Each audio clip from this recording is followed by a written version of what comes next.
February the 29th. What do you want the Lord to do for you? Lord, that I may receive my sight. Luke chapter 18, verse 41. What is the thing that not only disturbs you, but makes you a disturbance? It is always something you cannot deal with yourself. They rebuked him, and he should hold his peace. But he cried, so much the more.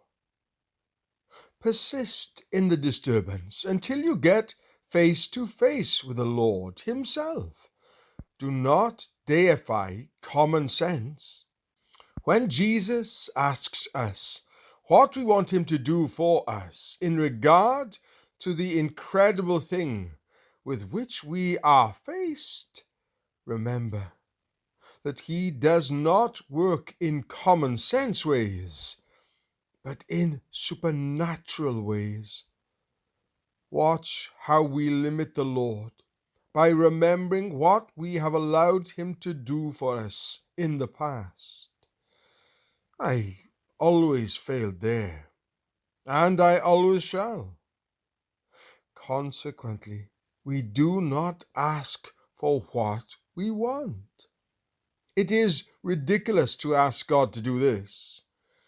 If it is an impossibility, it is the thing we have to ask.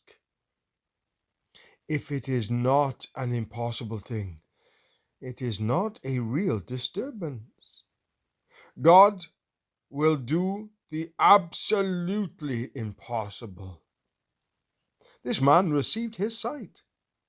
The most impossible thing to you is that you should be so identified with the Lord that there is nothing of the old life left. He will do it if you ask him. But you have to come to the place where you believe him to be almighty. Faith is not in what Jesus says, but in himself. If we look at what he says, we shall never believe. When once we see Jesus, he does the impossible thing as naturally as breathing.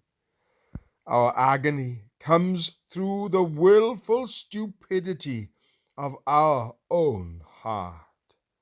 We won't believe. We won't cut the shoreline.